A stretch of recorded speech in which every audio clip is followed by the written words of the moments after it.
한 모녀가 동시에 당신을 사랑한다면 당신은 어떻게 하실 건가요? 그들을 다 받아들여야 할까요? 아니면 그 중 한 명과 관계를 유지할 것인가요? 또 아니면 그들을 모두 포기할 것인가요? 저는 이런 고민에 빠진 적이 있습니다. 안녕하세요. 저는 올해 제대를 한 27세 김하준이라고 합니다. 이제 막 아르바이트를 하며 취업을 준비하고 있습니다. 지금은 여자친구도 없고 혼자 외로운 밤을 보내고 있죠. 하지만 군대를 가기 전만 해도 저는 여자친구가 2명이나 있었고 그것도 모녀였습니다.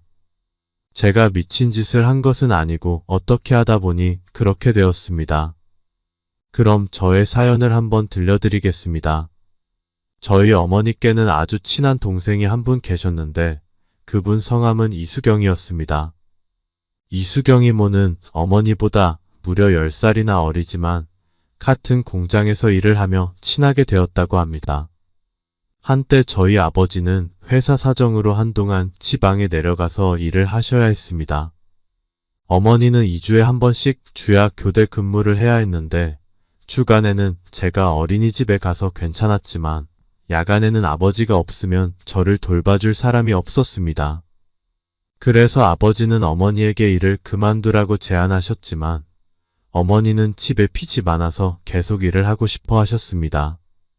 그때 이수경 이모가 야간 근무 때 저를 돌봐줄 수 있다고 해서 이 문제가 해결되었습니다. 당시 이모의 나이는 21살이었고 저는 4살이었습니다.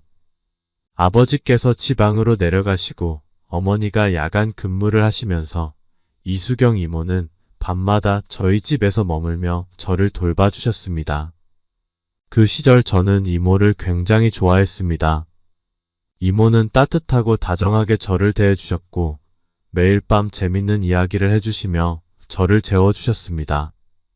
어머니는 집안일과 공장일로 늘 지쳐 있었기 때문에 저에게 그렇게 해주신 적이 없었습니다. 그래서 저는 이수경 이모가 제일 좋았고 세상에서 제일 아름다운 사람으로 여겼습니다. 특히 이모의 큰 가슴은 어린 저에게는 매우 친근하게 느껴졌고 이모의 품에 안기면 항상 편안함을 느꼈습니다. 어렸을 때 저는 어머니의 옷 속에 손을 넣고 자는 습관이 있었는데 이모와 함께 잘 때도 자연스럽게 이모의 잠옷 속으로 손을 넣곤 했습니다. 처음에 이모는 놀라셨지만 저를 제지하지 않으셨고 그저 편안하게 받아주셨습니다.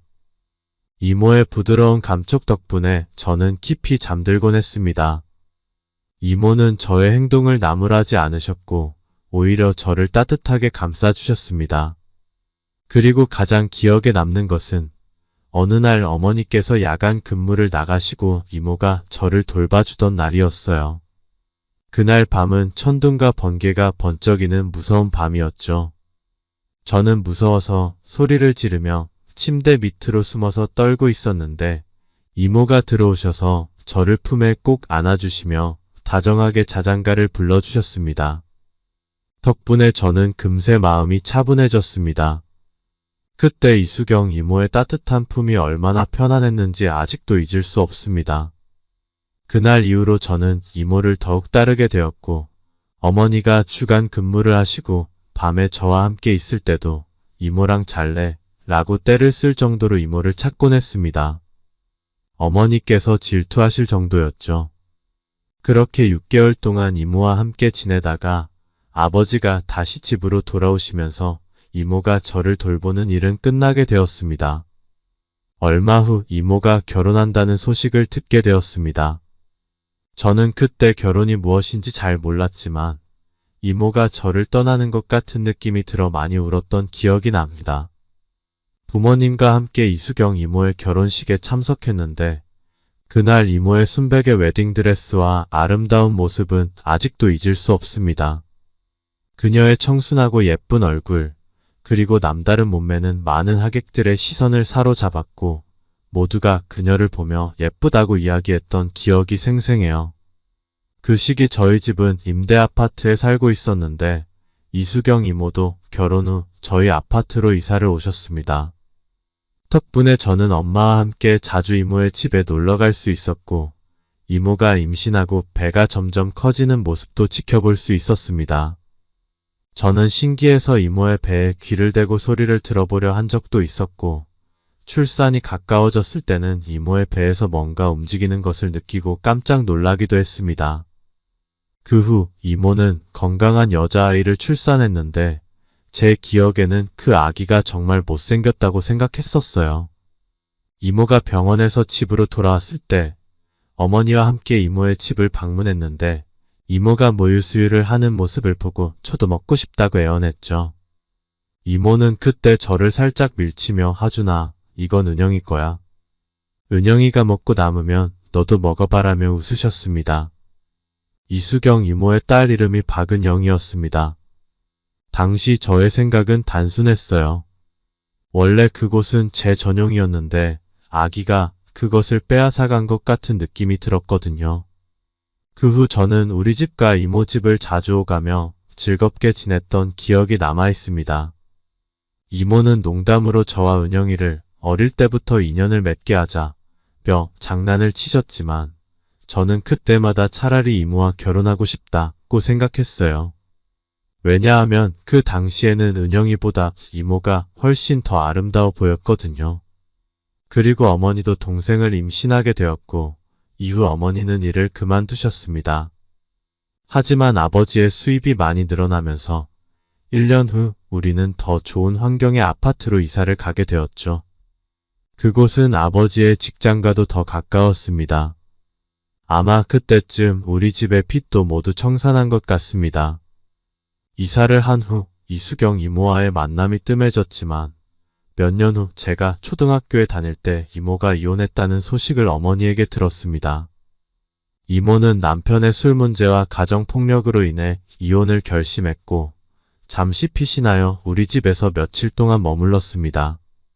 이모의 친정은 지방에 있어서 어머니는 이모가 집을 구하기 전에 잠시 우리 집에 머물라고 했죠. 그때 이모는 여전히 아름다웠지만 많이 지쳐 보였고 팔과 다리에 상처가 나 있었습니다. 저는 그 상처를 보고 마음이 아팠고 화가 나서 이모의 남편을 혼내주겠다고 씩씩거렸습니다. 이모는 웃으며 저를 품에 안아주었지만 저는 그 순간 부끄러움에 이모의 품에서 도망쳤던 기억이 납니다. 그 후 이모는 집을 구해 나가셨고 결국 남편과 이혼하여 홀로 딸 은영이를 키우게 되었습니다. 제가 사춘기에 접어들면서 부끄러움이 많아져 어머니가 동생을 데리고 이모의 집을 자주 방문하셨지만 저는 피하게 되었습니다. 제가 이수경 이모와 다시 가까워지게 된 계기는 제가 대학을 진학 후였습니다. 저희가 살고 있는 집은 대학교와 멀기 때문에 통근이 불가능해서 기숙사를 구해야 할 상황이었습니다. 그리고 제가 구한 작은 원룸방이 수경 이모가 얼마 전 이사한 집과 걸어서 불과 3분 거리에 있었습니다. 그 사실을 안 이수경 이모는 저에게 전화를 하여 본인 집으로 놀러오라고 하셨습니다. 그리고 평소에 잘 못 먹으니 자주 들려서 맛있는 음식도 해주시겠다고 하셨습니다. 며칠 전 이수경 이모께서 저를 집으로 초대해 주셨습니다. 이모와의 만남은 어린 시절 이후로 점점 뜸해졌지만 이번에는 어머니께서 이모의 안부도 묻는 겸 한번 다녀오라고 권유하셨죠. 그래서 이모 집을 방문하게 되었습니다. 그날 이수경 이모를 다시 본 순간 저는 한 번 더 그분에게 마음을 빼앗겼습니다. 이수경 이모께서 주신 주소를 따라 이모의 집에 도착했을 때 그분은 이제 30대 후반이 되어서 저의 어릴 적 기억처럼 청순하진 않았지만 여전히 아름답고 우아한 모습이었고 고운 피부와 매력적인 미소는 제 기억 속 그분 그대로였습니다. 다만 그때와는 달리 옷차림이 더 성숙하고 세련되신 듯했죠. 저를 맞이하기 위해 이수경 이모께서는 검정색의 우아한 드레스를 입으셨는데 그 모습이 어린 시절 제가 기억하던 그분의 이미지를 떠올리게 만들었습니다. 오랜만에 만난 저를 보고 이수경 이모는 놀란 듯한 표정을 지으셨습니다. 이모께서는 저를 보자마자 친근하게 저의 코를 살짝 건드리며 반가워하셨고 저도 이모를 보고 웃으며 이모 정말 보고 싶었어요 라고 말했습니다. 이 말을 듣고 이수경 이모는 매우 기뻐하시며 저를 집 안으로 이끌어 주셨습니다. 집 안으로 들어서니 생각보다 이모께서 잘 생활하고 계신 것 같았습니다. 집도 넓었고 특히 침실에는 베개가 하나뿐이어서 아직 재혼하지 않으셨다는 것을 알 수 있었죠. 이혼하고 혼자 아이를 키우면서 어떻게 이 많은 것을 이루셨는지 궁금해지기도 했습니다. 은영이는 저녁이 되어야 돌아온다고 하셨습니다. 우리 은영이 기억하지? 어렸을 때 너희 둘을 인연 맺어주자고 했잖아. 은영이도 이제 고등학생이 되어서 공부하느라 바쁘네. 이모께서 웃으며 말씀하셨습니다. 하지만 솔직히 저는 은영이에 대한 기대보다는 오랜만에 만난 이모에 대한 생각이 더 가득했습니다. 세월이 흘렀어도 이모는 여전히 날씬하고 아름다우셨고 그 모습이 저의 어린 시절 기억 속 이모와 겹쳐졌습니다. 이모께서 은영이에게 전화를 거시는 뒷모습을 보며 묘한 감정이 솟아오르는 것을 느꼈습니다. 잠시 후 은영이가 도착했는데 놀랍게도 이모의 아름다움을 그대로 물려받아 매우 매력적인 외모를 가지고 있었습니다. 제가 어릴 적 못생겼다고 생각했던 모습은 온데간데 없었죠. 시원한 옷차림에 샌들을 신고 들어선 은영이의 눈처럼 하얀 발이 마치 예술작품 같았습니다. 하지만 이상하게도 저는 은영이에게 특별한 감정을 느끼지 않았습니다. 여전히 제 시선은 이수경 이모에게 머물러 있었으니까요. 하준 오빠 안녕하세요. 은영이는 밝게 인사하며 소파에 앉아 휴대폰을 만지작거렸고 그 사이 이모는 저녁 준비를 하러 가셨습니다. 저는 은영이와 마주한 그 상황이 조금 어색했습니다. 예전에는 은영이와 어릴 적 인연 같은 농담이 있었지만 그것은 어디까지나 웃으며 넘길 이야기일 뿐이었죠. 은영이와의 공통된 화제도 없었고 저는 어색함을 덜기 위해 이모를 도와드리겠다며 부엌으로 향했습니다. 부엌에 들어가 보니 이수경 이모는 바쁘게 요리를 하고 계셨습니다. 허리에 앞치마를 두르고 계셨는데 그 덕분에 허리가 더욱 날씬해 보였습니다. 이모, 제가 음식을 좀 나를게요. 제가 말을 건넸습니다. 그래, 우리 아준이 많이 컸네. 은영이는 저기 소파에 앉아서 저러고 있는데 말이야. 이모는 저를 바라보며 웃으셨습니다. 이수경 이모의 집은 옛날 아파트 구조라 부엌은 그리 넓지 않았고 한쪽은 식탁을 놓고 쓰기에 한 번에 겨우 두 사람만 지나갈 수 있을 정도였습니다. 저는 발코니에 있는 채소를 가져오고 완성된 요리를 나르며 이모 곁을 지나칠 때마다 몇 번씩 부딪혔습니다. 처음에는 이모께서 약간 놀라셨지만 이후에는 아무런 반응 없이 저를 지나가게 두셨습니다. 그 순간 저는 어릴 때 이모의 품에 안겨 자던 추억이 떠오르기 시작했습니다. 그러다 이모는 주방이 좁다며 저에게 거실에 나가 은영이와 함께 쉬라고 하셨습니다. 하지만 은영이와는 더 이야기할 주제가 없었기에 저는 어색한 침묵 속에 있었습니다. 그러다 은영이가 먼저 말을 꺼냈죠. 오빠 학교는 잘 다녀요? 어렸을 때 같이 식사하던 기억나요? 은영이는 저를 바라보며 웃었습니다. 그리고 갑자기 그때부터 오빠가 다른 애들보다 잘생겼다고 생각했어요. 지금도 진짜 멋있네요. 라며 밝게 웃으며 말했습니다. 저는 그녀가 저에게 호감을 가지고 있다는 것을 느낄 수 있었지만 이상하게도 그 말에 별다른 감정이 생기지 않았습니다. 곧 저녁이 준비되었고 저는 이모와 은영이 사이에 앉게 되었습니다. 식탁이 한쪽 벽에 붙어 있어서 두 명의 매력적인 여성이 양옆에 앉아있는 상황이 묘하게 저를 어색하게 만들었습니다. 특히 이모는 세월이 흘러도 여전히 아름다운 피부와 매력을 유지하고 계셔서 은영이와 자매라고 해도 믿을 정도였죠. 식사 도중 이모께서 웃으며 저와의 어린 시절 추억을 꺼내셨습니다. 하준이 어렸을 때 무서워서 막 울고 떨 때 내가 재워주던 거 기억나? 이모의 이야기에 웃음이 피어났지만 은영이 앞에서는 구체적으로 어떻게 달래주셨는지는 이야기하지 않으셨습니다. 이모의 얼굴이 살짝 붉어지는 것을 보며 저도 미묘한 기분이 들었습니다. 어린 시절 그 따뜻했던 이모의 품이 그리워졌지만 지금의 저는 어른이었고 그 기억은 이제 다른 감정으로 바뀌어가고 있었습니다. 저녁 시간이 흐를수록 이수경 이모와의 추억이 떠오르고 저는 그 감정이 조금씩 혼란스럽게 느껴졌습니다. 그날 저녁 식사를 마치고 잠시 대화를 나눈 후 저는 이수경 이모의 집을 나섰습니다. 집으로 돌아가는 내내 저는 복잡한 감정을 추스르지 못하고 계속 상상에 잠기곤 했습니다. 어릴 적부터 이모를 향한 애틋한 감정이 시간이 지나며 더 성숙한 감정으로 변했음을 느꼈습니다. 그날 이후 이모는 자주 저에게 전화를 걸어 밥을 먹으러 오라고 초대하셨지만 저는 불순한 감정이 자꾸 생겨 이모를 보는 것이 두려워졌습니다. 마음 한편으로는 가고 싶었지만 이모를 마주할 자신이 없었습니다. 그래서 한동안 학업이 바쁘다며 이모의 초대를 거절했습니다. 이모는 실망한 듯한 목소리로 다음에 시간 되면 꼭 들러 맛있는 거 해줄게 라고 말씀하셨지만 저는 마음이 복잡해 그저 미루기만 했습니다. 그러던 어느 날 이모는 또 전화를 걸어오셨습니다. 하준아, 지금 바쁘니? 이모 좀 도와줄 수 있을까? 혼자는 도저히 안 되겠어. 저는 당황하며 물었습니다. 이모, 무슨 일이세요? 내가 일 때문에 컴퓨터를 하나 샀는데 얼마 안 썼는데도 자꾸 문제가 생겨서 말이야. 너 컴퓨터 좀 만질 줄 알지? 수리 맡기러 가려면 시간도 오래 걸리고 내가 와서 한번 봐주면 좋겠어. 이모는 꽤나 급한 듯 보였습니다.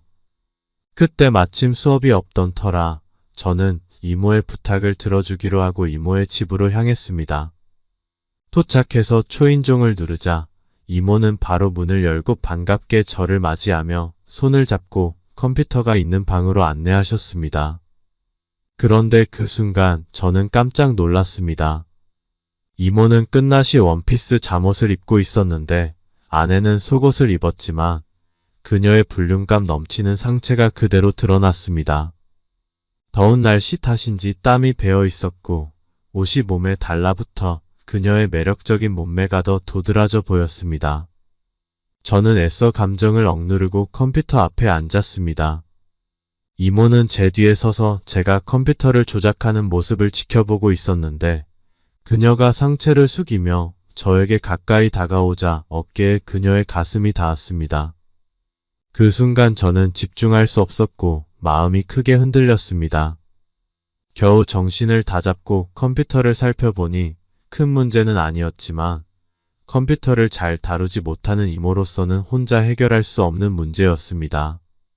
저는 이모에게 설명하며 문제를 해결했고 그 과정은 15분 정도밖에 걸리지 않았습니다. 그러나 긴장한 탓에 제 손과 등은 이미 땀으로 흠뻑 젖어 있었습니다. 이모의 부드러운 촉감, 그리고 그녀의 체온과 향기가 계속 저를 자극했기 때문입니다. 하준아, 정말 고맙다. 너 아니었으면 큰일 날 뻔했어. 이모는 환하게 웃으며 제 어깨에 손을 얹으셨습니다. 그 순간 저는 마음속에서 다시 한번 이모를 향한 감정이 요동치는 것을 느꼈습니다. 별거 아니에요, 이모. 간단한 문제였어요. 저는 최대한 침착하게 말하려 했지만 목소리에는 미세한 떨림이 있었습니다. 이모는 그걸 눈치채셨는지 저를 쳐다보며 미소를 지었고 저는 그 눈빛에 어색함을 느껴 고개를 돌렸습니다. 그래도 우리 아준이 덕분에 정말 큰 도움이 됐어. 저녁은 먹고 가. 오늘은 내가 진짜 맛있는 거 해줄게. 이모는 여전히 다정하게 말을 이어갔습니다. 저는 어색한 미소를 지으며 알겠어요, 이모.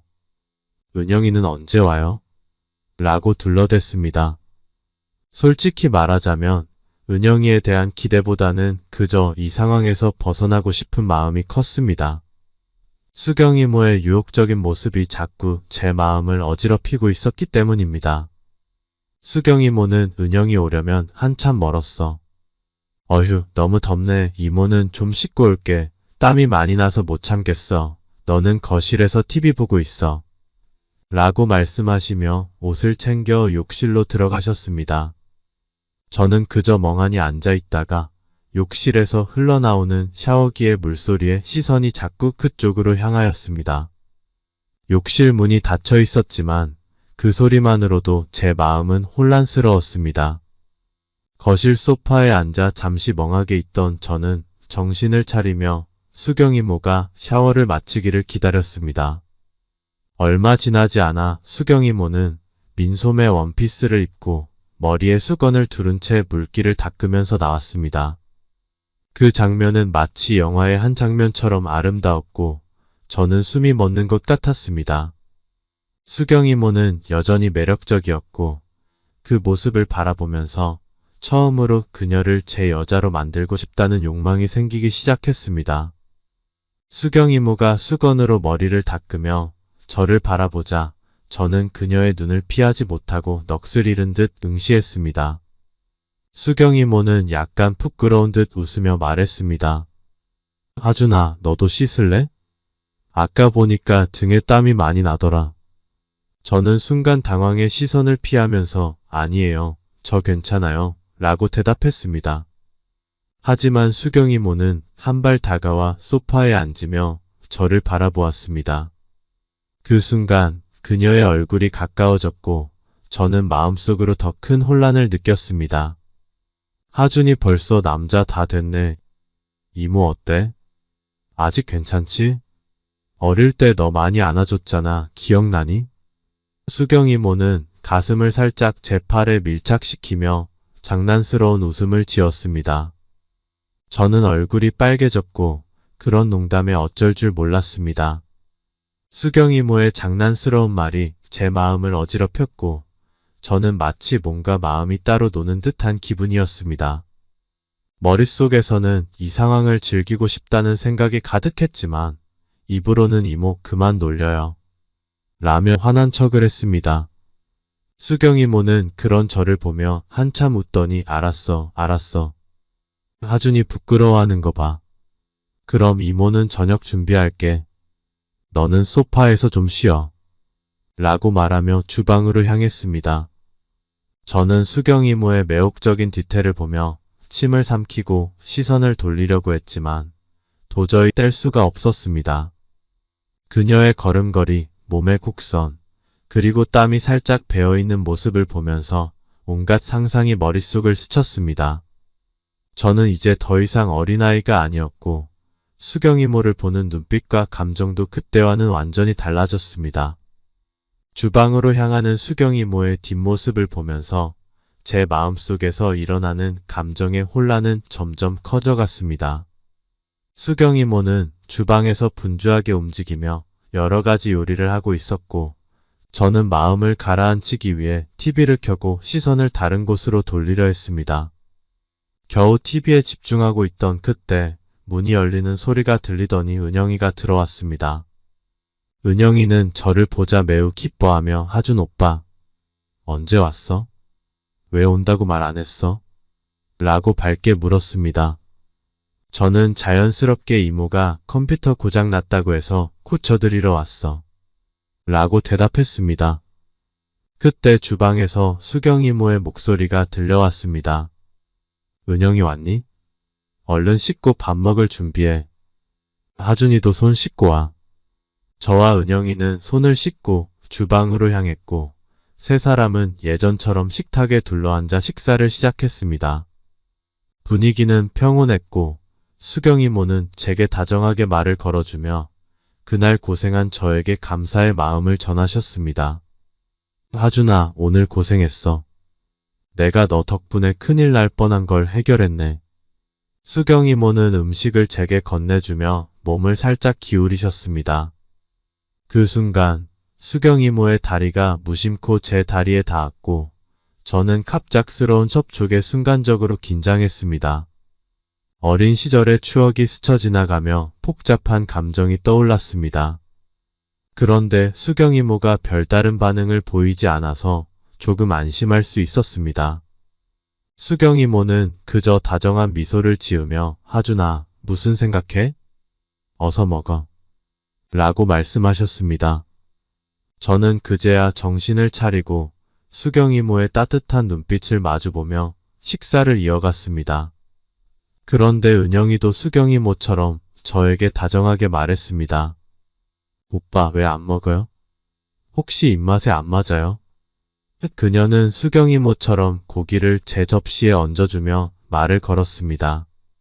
식사를 하는 동안 수경 이모는 계속해서 저에게 말을 걸며 분위기를 이끌어 나가셨고 가끔 저를 향해 몸을 기울이면서 음식을 챙겨주셨습니다.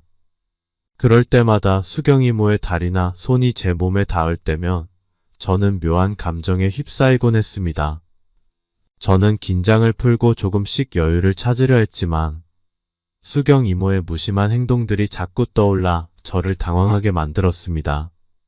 하지만 수경 이모는 아무렇지도 않게 식사를 마쳤고 은영이도 그저 밝은 미소로 저에게 이야기를 이어갔습니다. 오빠, 우리 다음엔 같이 영화 보러 갈래요? 요즘 재미있는 영화가 많이 나왔대요. 은영이는 식사를 마친 후에도 저에게 친근하게 다가왔지만 제 시선은 여전히 수경 이모에게로 향해 있었습니다. 수경 이모는 그런 저를 한번 쳐다보시고는 미소를 짓고 말았습니다. 식사는 그렇게 마무리되었지만 저의 마음속은 아직도 수경 이모에 대한 복잡한 감정으로 가득 차 있었습니다. 식사 후 저는 마음이 조금 불안해졌습니다. 이모, 저 이제 집으로 돌아가야 할 것 같아요. 라고 말하며 서둘러 자리를 떠났습니다. 수경 이모와 은영이는 저를 만류했지만 저는 급히 수경 이모의 집을 나왔습니다. 그 후로도 저는 종종 수경 이모의 집에 들러 밥을 먹고 수경 이모가 남자의 손길이 필요할 때마다 가서 도와주곤 했습니다. 하지만 시간이 흐르면서 저는 대학 생활에 집중하게 되었고 수경 이모에 대한 감정은 마음 깊이 묻어두게 되었습니다. 대학에서 또래 여자들에게 점점 더 관심이 가면서 저도 다른 남학생들처럼 연애를 시작하게 되었습니다. 결국 동기 중 한 명과 연애를 시작하면서 제 감정의 분출구를 찾았습니다. 그래서 수경 이모의 집에 가도 마음이 평온했고 수경 이모는 제가 여자친구가 생겼다는 소식에 기뻐하며 축하해 주셨습니다. 하준아, 언제 여자친구 데리고 이모 집에 놀러 올 거야? 수경 이모는 장난스럽게 물었고 은영이는 오빠 실망이야. 나도 오빠 좋아하는데 라며 투덜거렸습니다. 은영이는 당시 고등학생이었기에 저는 그 말을 별로 신경 쓰지 않았습니다. 저는 대학 생활을 다채롭게 보내며 여자친구도 여러 명 사귀고 남녀 관계에 대해 점점 알아가고 있었습니다. 그렇게 시간이 흘러 대학교 3학년이 되었을 때 어느 날 특히 덥고 짜증이 나는 날이 있었습니다. 저는 그날 여자친구와 싸우고 결국 헤어지게 되었죠.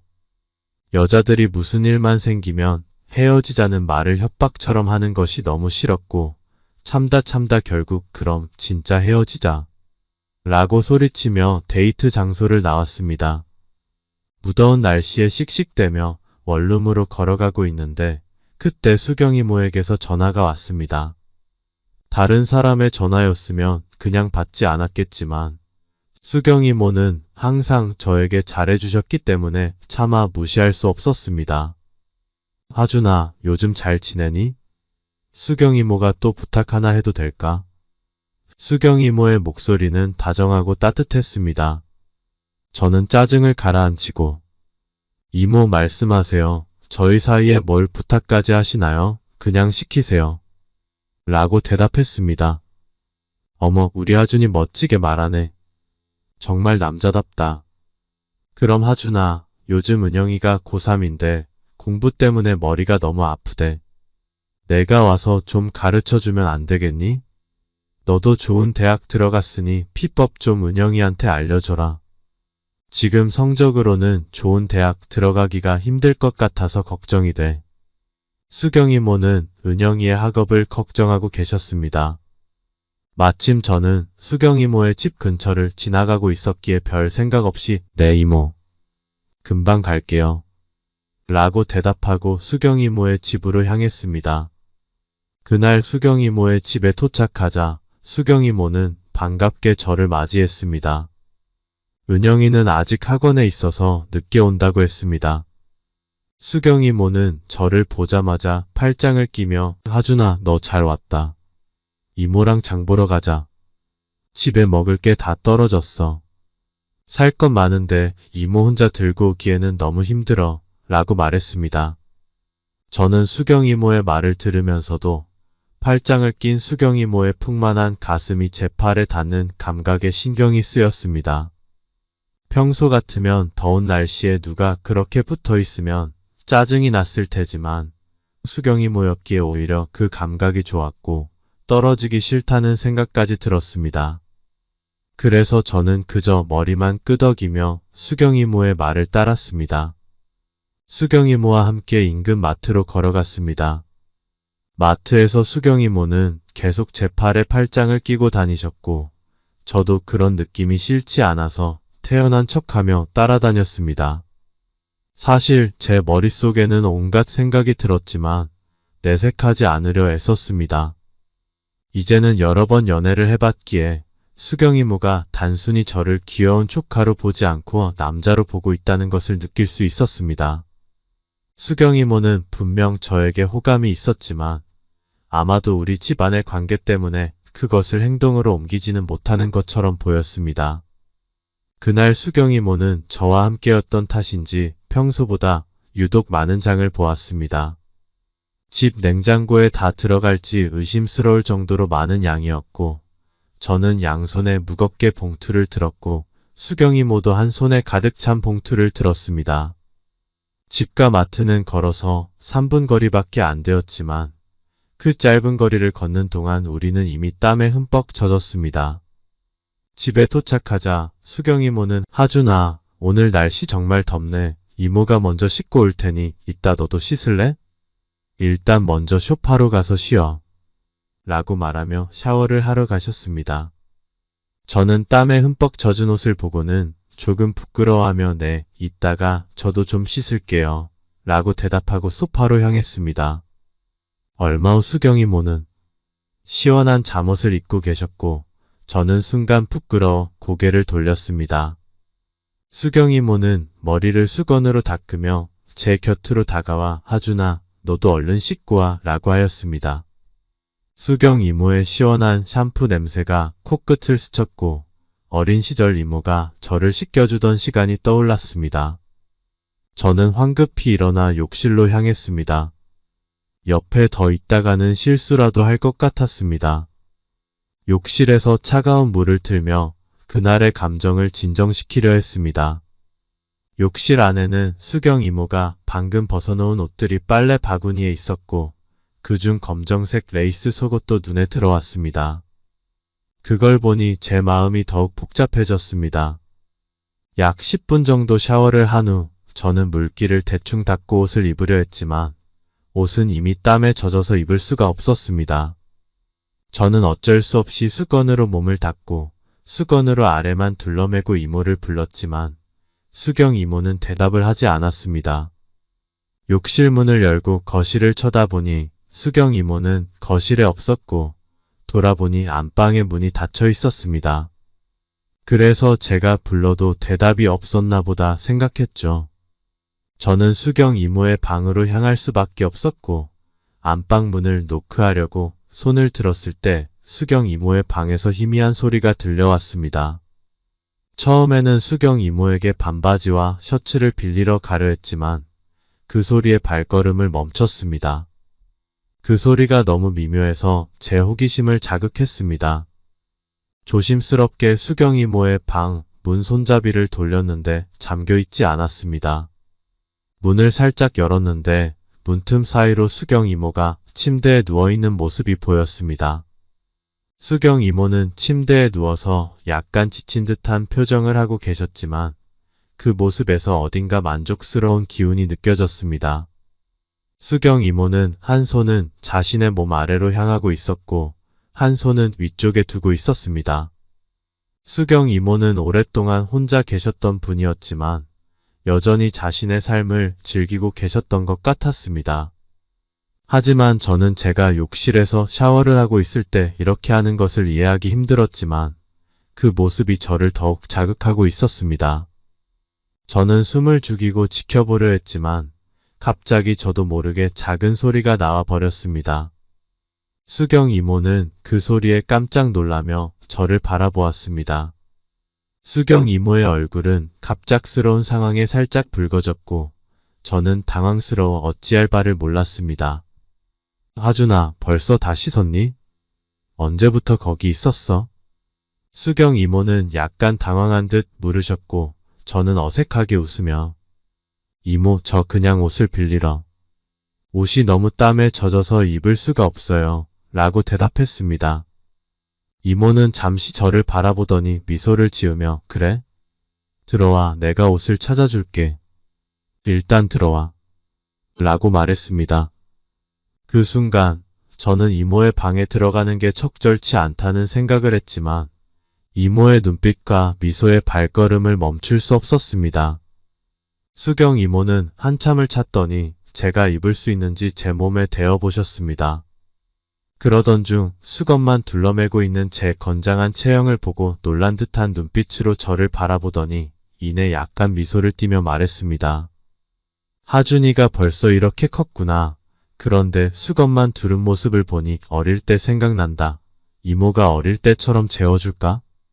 이모는 장난치듯 말씀하셨고 저는 그 말에 순간 놀랐지만 이모의 다정한 말투와 행동에 저는 이성을 잃고 그리웠던 이모의 품으로 안기고 말았습니다. 수경 이모는 제가 어릴 때 느꼈던 느낌 그대로였고 저는 솟구치는 욕망을 주체하지 못하고 과감하게 행동하기 시작했습니다. 수경 이모는 처음엔 저항하였지만 제가 이모의 품이 너무 그리웠어요. 사랑해요. 라고 말하자 이모는 저항을 멈추었고 서서히 저를 받아들이기 시작하였습니다. 그리고 나중에 이모도 적극적으로 응답하셨습니다.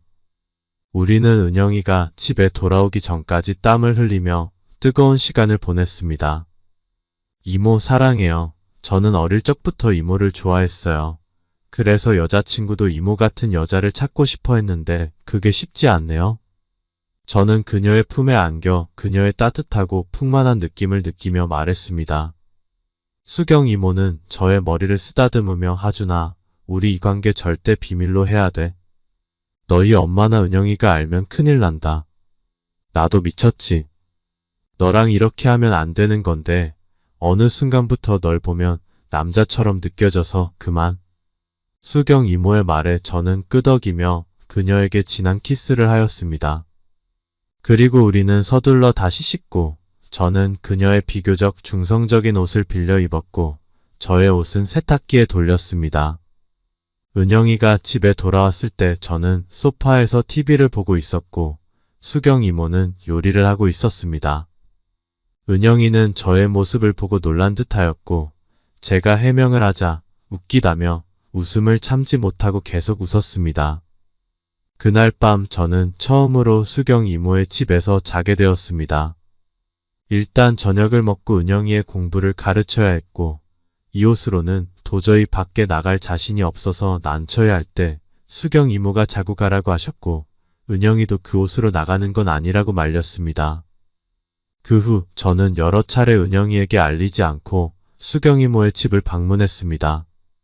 수경 이모는 딸을 위해 재혼을 하지 않았고 외로움을 견디기 어려웠다고 고백하셨습니다. 그 외로움 속에서 저와의 만남이 수경 이모에게 위로가 되었다고 하셨습니다. 그렇게 저는 다시 한번 수경 이모의 매력에 빠져들었습니다. 저는 수경 이모의 애인이 되어 은영이가 없을 때 뜨겁게 사랑을 나눴고 그녀는 모든 열정을 저에게 쏟아부으며 저를 만족시켜 주었습니다. 대신 저는 은영이의 공부를 열심히 가르쳐 주었습니다. 그 결과 은영이의 성적은 눈에 띄게 올랐고 수경 이모는 기뻐하며 더 다양한 방법으로 저를 즐겁게 해주었습니다.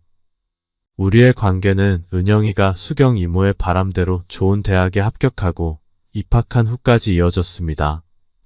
은영이가 수능 시험을 본 뒤 저는 한동안 수경 이모의 집에 갈 수 없었습니다.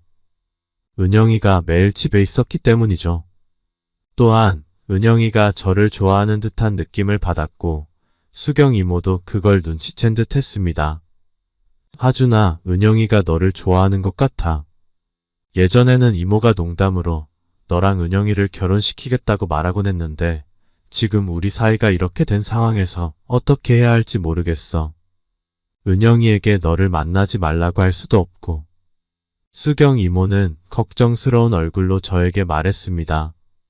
그날은 수경 이모가 참지 못하고 저와 함께 오랜만에 연인처럼 모텔에서 시간을 보낸 후였습니다.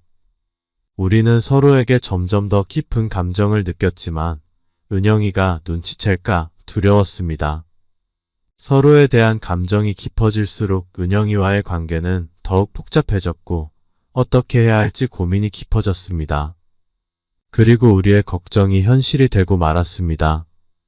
어느 날 제가 학교에서 수업을 듣고 있을 때 은영이 학교에 찾아왔습니다. 제 친구들은 은영이를 보고 부러워하면서도 놀란 듯한 반응을 보였습니다. 내가 이렇게 예쁜 여자를 알다니 라고 친구들이 말할 때 은영이는 저를 보며 손을 잡았습니다. 오빠, 오늘 시간 괜찮아? 나랑 영화 보러 갈래? 은영이는 밝은 얼굴로 물었고 저는 주변의 시선을 의식해 그녀의 제안을 받아들였습니다. 우리는 영화관으로 가서 티켓과 간식을 준비했고 저는 별로 좋아하지 않는 영화였지만 은영이와 함께 시간을 보냈습니다. 영화가 끝난 후 은영이는 저에게 오빠, 나 사실 오빠 좋아해. 내 남자친구가 되어줄래? 라고 물었습니다. 저는 당황해서 머뭇거리며 은영아, 나는 너를 동생처럼 생각했어. 라고 말하자 은영이는 실망한 듯한 표정을 지으며 말했습니다. 우리 어렸을 때 자주 놀았잖아. 그리고 오빠 우리 집에 왔을 때 우리 잘 지냈잖아. 오빠 나 싫어해? 저는 다급히 그건 아닌데 동생으로 생각했는데 갑자기 너가 나를 좋아한다고 해서 정말 어떻게 할지 모르겠어. 라고 둘러댔습니다. 은영은 약간의 공주병 기질이 있었지만 그 외에는 정말 좋은 사람이었습니다. 저는 은영이의 자존심을 상하게 할까봐 차마 바로 거절하지 못하고 우리 조금 시간을 두고 보자라고 말했습니다. 은영이는 이 말을 듣고서야 기분이 풀린 듯 돌아갔습니다. 하지만 그녀가 떠난 후 저는 후회가 밀려왔습니다. 은영에게 감정이 생기지 않을 거라고 확신했기에 희망 고문을 하지 말고 상처가 되더라도 차라리 깔끔하게 거절하는 게 낫지 않았나 싶었습니다. 그날 밤 저는 잠자리에서 뒤척이며 이 문제를 계속 생각했습니다. 그러나 한편으로 은영이는 저에게 점점 더 적극적으로 다가오기 시작했습니다. 여러 번의 만남을 통해 은영이는 저에게 오빠를 정말 많이 좋아하게 됐어 라고 고백했지만 저는 아직 어떤 약속도 하지 않은 상태였습니다. 아마도 그 때문에 은영이가 점점 더 극단적인 행동을 하게 된 것 같습니다. 어느 금요일 오후 비가 억수같이 쏟아지던 날 수업이 끝나고 친구들과 비가 그치기를 기다리고 있을 때 은영이에게서 전화가 왔습니다. 그녀는 학교 정문 앞에 와 있다며 저를 만나고 싶다고 말했습니다. 밖에는 비가 너무 많이 내려서 나가면 바로 흠뻑 젖을 상황이었지만 은영이가 밖에서 기다리고 있다는 사실에 저는 마음이 조급해졌습니다. 급히 우산을 챙겨 밖으로 달려나갔습니다. 은영아, 너 어떻게 왔어? 저녁이 되어 어두워지고 있었지만 비는 멈출 기미가 보이지 않았습니다. 은영이는 제가 나오는 것을 보자마자 저를 꼭 껴안으며 오빠, 보고 싶어서 왔어라고 말했습니다. 이렇게 오랜 시간이 지났는데도 오빠는 왜 나한테 좋아한다는 말을 하지 않아? 은영은 눈물을 보이며 물었습니다. 저는 어쩔 수 없이 내가 너랑 사귄다고 약속한 적은 없잖아 라고 대답했습니다. 그 순간 은영이의 얼굴이 창백해졌습니다. 근데 그날 분명히 우리 서로 알아가자고 했잖아. 그녀는 제 말을 오해한 것 같았습니다. 그녀는 제가 결국 자신을 사랑하게 될 것이라고 굳게 믿고 있었던 모양입니다. 그래서 은영이는 울고불고하며 저를 붙잡았습니다. 저는 그녀를 다독이며 은영아, 억지로 되는 관계는 행복할 수 없어. 난 너에게 상처 주고 싶지 않아서 그런 거야. 데려다 줄게. 집에 가자. 라고 설득했습니다. 하지만 은영이는 제 말을 듣지 않고 고집을 부리며 집에 안 갈래. 오빠가 나를 받아주지 않으면 여기 계속 있을 거야. 라고 말했습니다. 날은 어두워지고 비가 그칠 기미가 보이지 않자 저는 어쩔 수 없이 그녀를 우리 학교 근처의 모텔로 데려가 잠시 쉬게 하기로 했습니다. 일단 모텔에 가서 쉬자. 라는 말을 듣고 은영이는 얼굴이 붉어졌지만 흔쾌히 동의했습니다. 길을 가는 내내 은영이는 고개를 숙이고 무엇인가 기대하는 듯한 표정을 지었습니다.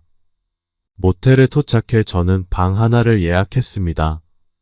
은영아, 비 맞아서 옷이 다 젖었잖아. 빨리 샤워하고 따뜻한 물로 몸을 녹여. 감기 걸리면 안 돼. 은영이는 제 말을 듣고 조용히 고개를 끄덕이며 욕실로 들어갔습니다. 샤워 소리가 들리기 시작했지만 저는 전혀 마음이 편하지 않았습니다. 오히려 머릿속이 복잡하고 혼란스러웠습니다. 은영은 금세 샤워를 끝내고 나왔습니다. 젖은 머리와 함께 환한 미소를 띤 얼굴에는 기쁨이 가득해 보였습니다. 하준 오빠. 오빠도 씻어야 하지 않아? 오빠도 비 맞았잖아. 라며 그녀는 자연스럽게 제 어깨에 손을 얹고 마치 제 옆에 앉으려는 듯 했습니다. 순간 저는 깜짝 놀라 몸에 전기라도 통한 것처럼 벌떡 일어났습니다. 은영이는 놀란 표정을 지었고 저는 미안한 마음에 나 씻고 올게. 온몸이 비에 젖어서 냄새 날 거야. 라고 말하며 욕실로 향했습니다. 은영이는 장난스럽게 오빠 정말 너무해. 라며 불만을 드러냈습니다. 저는 욕실로 들어가 찬물을 틀어 진정시키려고 했습니다. 샤워를 마치고 나와보니 은영이는 이미 침대에 누워 있었고 그 모습에 저는 잠시 당황했습니다. 순간 저는 밖으로 도망치고 싶었지만 밖에는 폭풍우가 몰아치고 있었습니다. 은영이는 저를 보고 다가오려 했지만 저는 급히 이불을 그녀에게 덮어주었습니다. 은영이는 실망한 표정이 역력했고 제가 그녀에게 전혀 관심이 없다는 사실을 눈치챈 듯 했습니다. 그녀는 등을 돌리고 조용히 울기 시작했습니다. 오빠, 나 정말 매력 없어? 왜 나한테는 관심 없는 거야? 라고 속삭이듯 물었습니다. 그 후 저는 한참 동안 침대에 누워 생각에 잠겼습니다. 밤이 깊어가면서 은영이는 다시 저에게 다가와 제 얼굴을 부드럽게 감싸며 갑자기 저에게 입을 맞췄습니다. 저는 깜짝 놀랐지만 이성을 잃지 않고 아무것도 하지 않았습니다. 그 순간 아무 말도 필요 없었습니다. 그 상황의 복잡함과 제 마음속 고뇌는 저만이 알고 있었습니다. 이튿날 은영이가 집에 돌아간 후 저는 수경 이모에게 메시지를 보냈고 은영이가 무사히 집에 돌아갔다는 답을 받고서야 비로소 마음이 놓였습니다. 하지만 은영이가 저를 얼마나 좋아하는지 알고 있던 수경 이모는 복잡한 마음에 저에게 물었습니다. 하준아, 이 일에 대해 어떻게 생각해?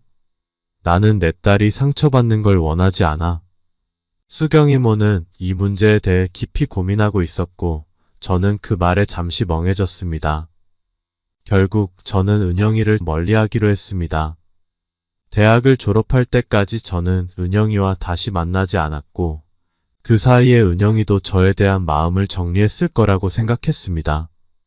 하지만 그로 인해 저는 수경 이모와도 거리를 두게 되었습니다. 졸업 후 저는 바로 군대를 가기로 마음먹었습니다. 이 소식을 들은 수경 이모는 저에게 메시지를 보냈지만 더 이상 깊은 이야기는 없었습니다. 앞으로 수경 이모와 은영이가 행복하기를 진심으로 바라며 저 역시 새로운 삶을 향해 나아가고자 했습니다. 오늘의 사연은 여기까지입니다. 재밌게 시청하셨다면 구독, 좋아요, 알림 설정 눌러주세요. 감사합니다.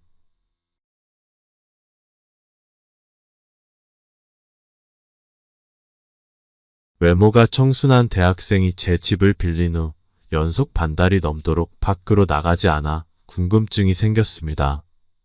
어느 날 창문 틈으로 그녀의 방을 몰래 보게 되었는데 그녀는 카메라 앞에서 단정치 않은 옷차림으로 촬영을 하는 것 같았습니다. 그녀의 이름은 김민지였고 올해 22세였습니다. 제 이름은 이지훈이고 올해 나이 36세입니다. 저에게는 8살 차이 나는 친형이 하나 있는데 우리는 어린 시절부터 홀로 우리를 키우신 아버지 밑에서 자랐습니다. 부모님은 제가 어릴 때 이혼하셨고 그때부터 아버지가 모든 책임을 지고 우리 형제를 돌보셨습니다. 아버지는 사업 수완이 뛰어나셨고 우리 지역에서 꽤 큰 회사를 운영하셨습니다. 그 덕분에 우리 가정은 경제적으로 부족함 없이 성장할 수 있었습니다. 형은 저보다 8살 많았기에 일찍부터 아버지 밑에서 사업을 배우며 아버지를 도와 회사의 중요한 역할을 맡았습니다. 저는 아직 어렸기 때문에 학교에 다니며 자유로운 시간을 보냈지만 형은 이미 성인으로서 책임을 다하고 있었죠. 그런 형을 보며 저는 항상 자랑스러웠고 아버지가 형과 함께 회사를 잘 이끌어 나가는 모습을 보며 우리 가족의 미래는 탄탄할 것이라 생각했습니다. 아버지가 돌아가신 후 형과 저는 유산 문제를 논의하기 위해 집에 모였습니다. 당시 저는 17살이었고 형은 이미 결혼해서 회사를 물려받아 운영하고 있었습니다. 우리 둘은 아버지가 남긴 재산을 어떻게 나눌지 이야기하기로 했지만 그날 형의 태도는 뭔가 달랐습니다. 평소보다 차가워 보였고 대화를 시작하자마자 회사와 재산 문제에 대한 형의 생각을 듣게 되었습니다. 형은 회사에 대한 모든 권리를 가져가야 한다고 주장했습니다. 지훈아, 아버지가 남긴 회사는 우리 가문의 명예이기도 하고 운영을 이어가야 해. 회사의 자산은 내가 관리할 수밖에 없어. 그래야 앞으로도 회사가 무너지지 않고 유지될 수 있어. 저는 형의 말이 당연하다고 생각했지만 마음 한편에서는 불안감이 들기 시작했습니다. 형, 그건 알겠어. 하지만 회사 외에 다른 재산들도 있잖아. 아버지의 현금이나 다른 자산들은 어떻게 할 거야? 나도 앞으로 대학에 가야 하고 혼자 살아야 하는데 그것까지 다 가져가는 건 너무 가혹해. 형은 잠시 침묵하더니 무심한 목소리로 대답했습니다. 지훈아, 내가 다닐 대학 등록금은 이미 아버지가 마련해 놓으셨잖아. 그 통장으로 충분히 대학을 마칠 수 있을 거야. 그리고 내가 모르는 사실이 있는데 회사가 한동안 어려워서 다른 자산들은 이미 아버지가 모두 처분했어.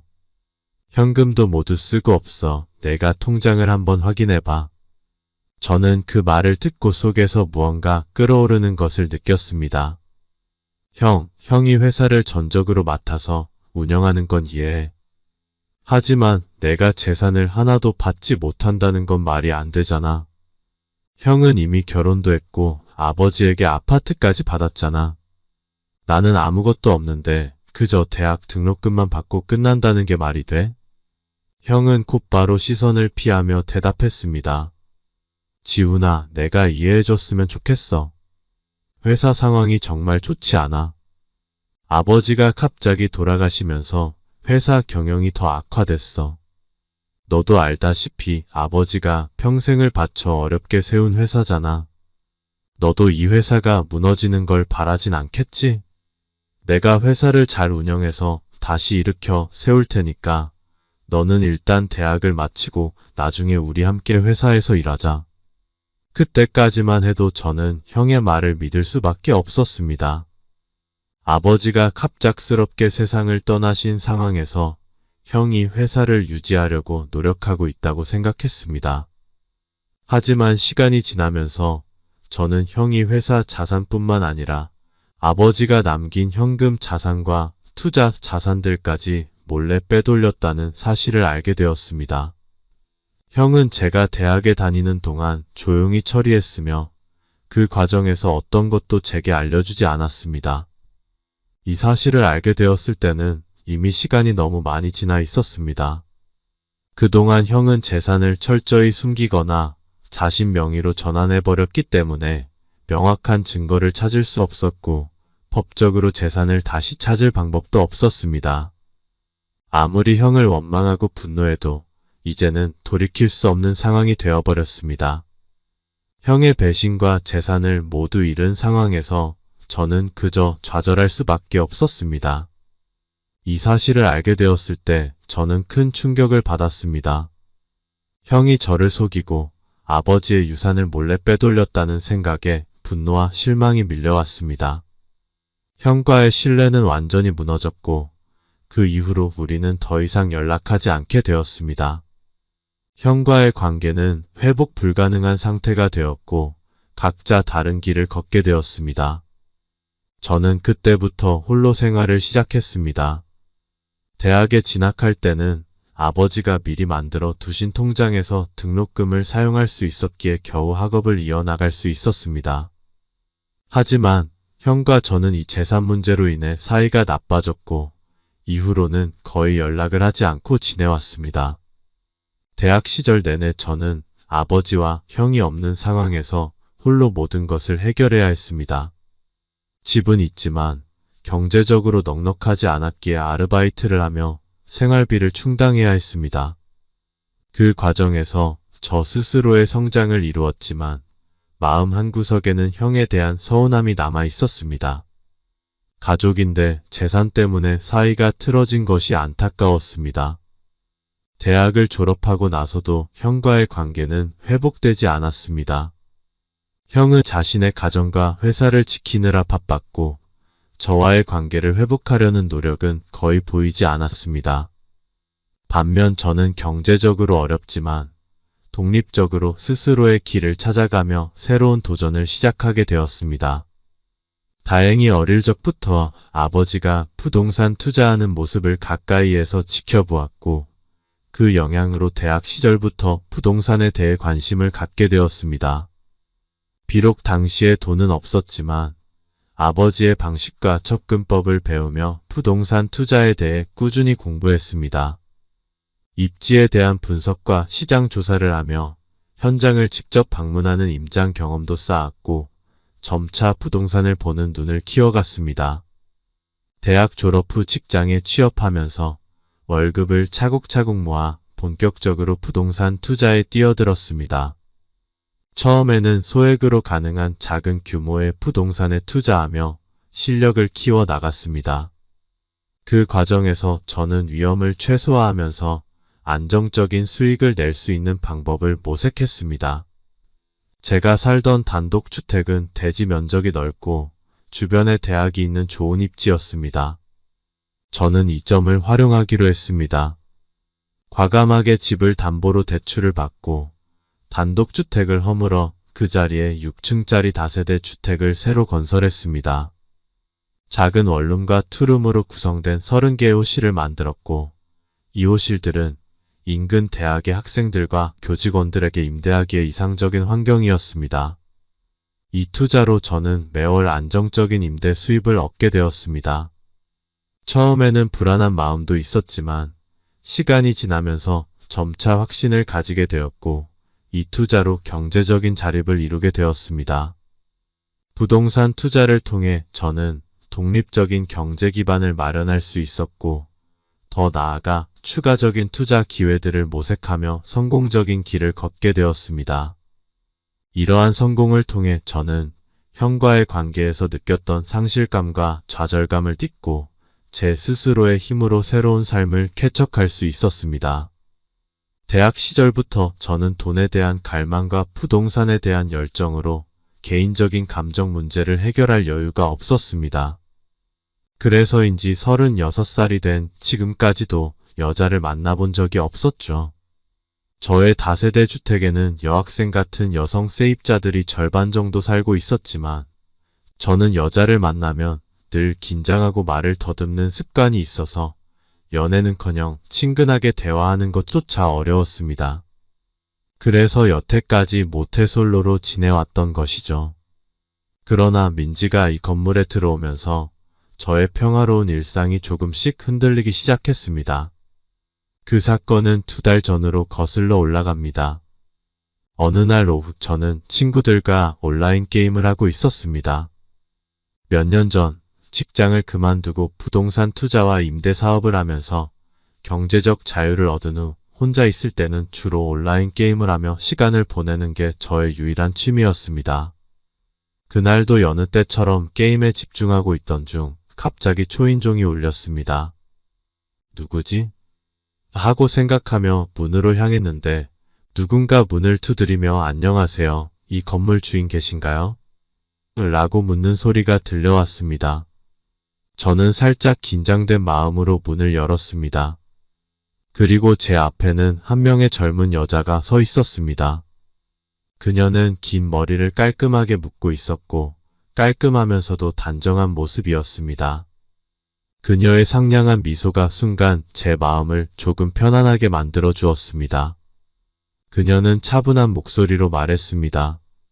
안녕하세요. 저는 근처 학교에서 공부하고 있는 대학생입니다. 식방에서 이 건물 602호가 올라와 있는 걸 보고 마음에 들어서 집을 구경하러 왔어요. 저는 그녀의 밝고 순수한 모습에 순간적으로 호감을 느꼈습니다. 그러나 낯선 여자가 앞에 서 있다는 사실에 다소 긴장되어 말을 더듬으며 네, 제가 주인입니다. 지금 바로 보러 가시죠. 라고 겨우 대답했습니다. 그녀는 원룸을 꼼꼼히 둘러본 후 곧바로 계약을 하기로 했습니다. 그녀의 이름은 김민지였습니다. 아마 이 집의 임대료가 주변 다른 방보다 30% 싸고 깨끗해서 그녀가 마음에 들어하는 것 같았습니다. 하지만 저는 한 가지 마음에 걸리는 부분이 있어서 그녀에게 솔직하게 말했습니다. 이 집의 임대료가 낮은 데는 이유가 있었습니다. 저는 잠시 망설였지만 솔직하게 말하기로 했습니다. 사실 여기는 다른 집들보다 임대료가 낮은 이유가 있어요. 반년 전쯤 한 남학생이 이곳에 살았었는데 2달 정도 살다가 갑자기 사라졌습니다. 경찰도 오랫동안 찾아봤지만 결국 찾지 못했죠. 그 남학생은 젊고 잘생긴 친구였는데 제가 워낙 집 밖으로 잘 나가지 않다 보니 그가 사라진 지 한참이 지나서야 이상함을 느꼈고 그래서 경찰에 신고했어요. 그 후로 이 방은 비어 있었고 그래서 임대료가 상대적으로 낮게 책정된 겁니다. 대학가에 위치한 방치고는 훨씬 싼 편이에요. 민지는 잠시 놀란 듯 했지만 이내 차분히 대답했습니다. 괜찮아요.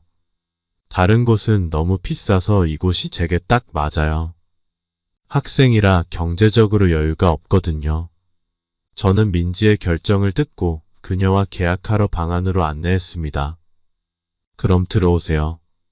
잠시 앉아서 계약서를 작성하죠. 제가 키를 가져올게요. 그렇게 말하며 저는 혼자 생각할 시간이 필요해 서재로 들어가 몇 분 동안 진정한 후 다시 거실로 나왔습니다. 민지는 여전히 조용히 앉아 있었고 저는 계약서를 그녀에게 건넸습니다. 여기 계약서입니다. 감사합니다. 민지는 조용히 말하며 계약서를 받았습니다. 그리고 작은 목소리로 감사합니다 라고 한 번 더 말하며 고개를 숙여 조심스럽게 계약서 조항들을 읽기 시작했습니다. 저는 그녀의 맞은편에 앉아 지켜보았는데 순간 당황스러운 마음이 들었습니다. 저도 모르게 민지의 차분한 모습과 그녀의 우아한 분위기가 눈에 들어왔기 때문입니다. 민지는 제가 지켜보는 동안 계약서를 읽은 후 사인했고 저도 마음을 가라앉히고 그녀에게 등기부등본을 보여주며 임대인 신분을 확인시켜 주었고 세입자의 의무사항도 알려드렸습니다. 민지가 이사 온 지 몇 주가 지나면서 저는 그녀에게 점차 호기심을 느끼기 시작했습니다. 그녀는 수업을 제외하고는 거의 집에서 나오지 않았고 가끔 엘리베이터에서 마주치면 밝은 미소로 안녕하세요, 사장님. 오늘도 잘 지내셨어요? 라며 인사를 건넸습니다. 저는 그녀의 미소에 자연스럽게 답하며 간단한 대화를 나누곤 했습니다. 며칠 후 우연히 엘리베이터에서 민지를 다시 만났습니다. 그녀는 저를 보자마자 반갑게 인사했습니다. 사장님, 요즘 잘 지내고 계세요? 저번에 뵀을 때 뭔가 바쁘신 것 같았어요. 저는 민지의 밝은 인사에 어색하게 웃으며 대답했습니다. 네, 좀 바빴어요. 학생은 어떻게 지내세요? 민지는 가볍게 웃으며 저는 뭐 항상 똑같죠. 수업이 많아서요. 그리고 편하게 민지라고 부르세요. 라며 자연스럽게 이야기를 이어갔습니다. 우리는 몇 마디 대화를 나누고는 헤어졌지만 그날 이후로 민지가 제 머릿속을 떠나지 않았습니다. 그녀의 밝은 미소와 조용한 일상이 묘하게 저를 끌어당기고 있었던 것입니다. 그 다음 주 저는 민지와의 대화를 좀 더 길게 나누고자 마음을 먹었습니다. 우연히 그녀가 수업이 끝난 후 돌아오는 모습을 보고 저는 그녀에게 말을 걸었습니다. 민지 씨, 요즘 수업은 어때요? 힘들지 않으세요? 민지는 조금 놀란 듯 했지만 이내 환한 미소를 지으며 대답했습니다. 수업이야 늘 그렇죠. 하지만 괜찮아요. 사장님은요? 요즘 사업은 잘 되고 있으세요? 저는 살짝 당황했지만 네, 뭐 크게 문제는 없어요. 그냥 조금 바쁠 뿐이죠. 라고 대답했습니다. 그날 우리는 조금 더 긴 대화를 나누며 서로에 대해 조금 더 알게 되었습니다. 저는 그녀가 생각보다 더 성실하고 일상에 충실한 사람이라는 것을 알게 되었습니다. 그리고 그녀 역시 저에 대한 관심을 조금씩 드러내기 시작했습니다. 어느덧 그녀가 이사 온 지 3개월이 지났고 저는 민지가 이 지역 출신이 아니라는 사실과 그녀의 부모님이 일찍 돌아가셨다는 이야기를 들었습니다. 저와 비슷한 처지인 그녀가 저는 더욱 친밀감 있게 느껴졌습니다. 그녀는 학창시절 내내 장학금과 국가 지원으로 학업을 이어왔고 이번에 혼자 집을 구해 나온 이유는 두 가지였습니다. 첫째는 그녀가 함께 지내던 룸메이트가 남자친구가 생겨서 불편해졌기 때문이었고 둘째는 제가 살고 있는 곳이 비교적 저렴했기 때문이었습니다. 이 사실을 알게 된 후 저는 민지와의 관계가 한층 더 가까워졌고 심지어 그녀에게 졸업 후 일자리를 제가 알아봐주겠다고 큰 소리까지 쳤습니다. 만약 제가 못 해내면 저를 때리세요. 라고 농담하자 민지는 웃음을 참지 못하고 하얗고 부드러운 손으로 제 어깨를 가볍게 툭툭 쳤습니다. 하지만 이런 즐거운 날들은 한 달밖에 지속되지 않았습니다. 민지의 학교가 방학을 맞이했는데 갑자기 그녀가 외출을 하지 않기 시작했습니다. 하루에 한두 번 음식 배달을 받거나 쓰레기를 버릴 때만 잠시 얼굴을 내비쳤습니다. 그녀가 전 세입자처럼 사라지는 건 아닌지 걱정이 될 정도였죠. 매번 걱정스러운 마음에 그녀의 문을 두드리면 민지는 문을 살짝 열고 미소를 지으며 기분이 안 좋아서 나가기 싫어요 라고 대답하곤 했습니다. 문틈 사이로 몇 번 본 민지의 방 안에서 가장 기억에 남는 것은 검은색 카메라였습니다. 민지가 집에 카메라를 왜 설치했을까? 혹시 무언가 비밀스러운 일을 하고 있는 건 아닐까? 저는 원래 호기심이 많은 성격이라 궁금증을 해결하지 않으면 견딜 수 없는 편이었는데 민지의 신비로운 태도가 저를 더욱 혼란스럽게 만들었습니다. 어느 날 오후 문득 그녀가 집에서 무엇을 하고 있을지 궁금해졌습니다. 실례가 될 수 있다는 걸 알면서도 저는 저희 집 베란다에서 그녀의 방을 엿보게 되었습니다.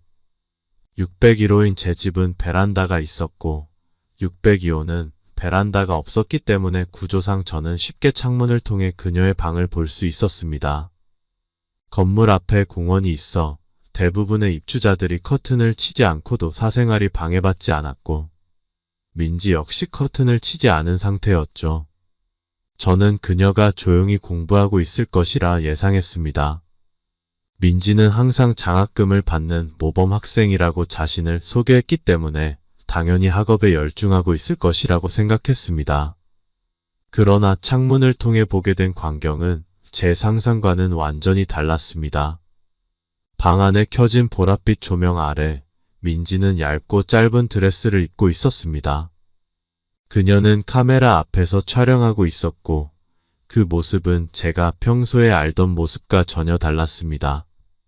그녀의 화려한 화장과 매력적인 포즈는 제가 아는 청순한 이미지와는 완전히 다른 모습이었죠.